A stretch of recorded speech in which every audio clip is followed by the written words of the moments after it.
flat. Get fired. There are rods and cones in the retina, which is the back of the eyeball where the lens focuses light that allows us to see colors. These colors are sent as messages through the optic nerve to the brain.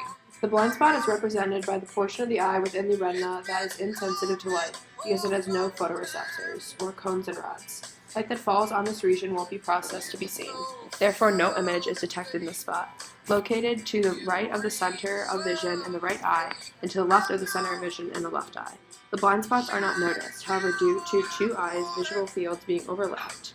The brain attempts to fill in or ignore the blind spot when one eye is closed. The fovea is a spot located in the center of the retina where the functional center which allows us to see 20/20 is located. The fovea is responsible for our sharp vision and central vision, which is necessary for reading, watching TV, and driving. Peripheral vision is what allows you to see to the left or right of the center of gaze. There it is harder to distinguish shape and color, and vision is not as clear and acute as within the center of gaze, which occurs within the fovea. The trichromatic theory of color vision, aka the Young-Helmholtz theory of color vision, is the idea that there are three receptors in the retina that are responsible for the perception of color. These three receptors include the short wavelength receptor, which develops blue color, the middle wavelength receptor, which takes into account green, and the long wavelength receptor, which takes into account red. These cone receptors deal with the absorbance of light, which allow you to see the color.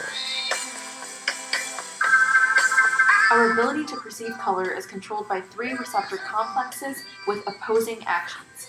These three receptor complexes are the red-green complex, the blue-yellow complex, and the black-white complex. These cells can only detect the presence of one color at a time because the two colors are opposing each other on the color wheel.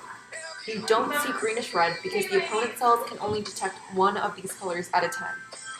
We only see the opposing color when the receptors for the actual color become too fatigued to send out a signal. So for example, if our receptors are seeing red and then get really tired, then they begin to see green. Feature detectors are individual neurons, or groups of neurons in the brain which code for perceptually significant stimuli. The ability to detect certain types of stimuli, like movement, shape, and angles, requires specialized cells in the brain called feature detectors. Without these, it would be difficult, if not impossible, to detect a round object like a baseball hurtling at you at 90 miles per hour. Facial recognition is processed by the temporal lobe. Neurons respond to particular features of faces. Facial appearance is changed. Neurons generate less activity.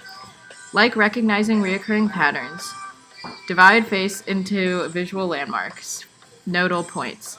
Depth of eye sockets and distance between eyes creates face print.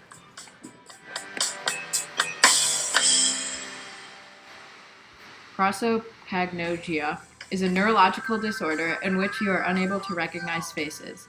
It means face blind. You would have difficulty identifying family members, friends, and yourself.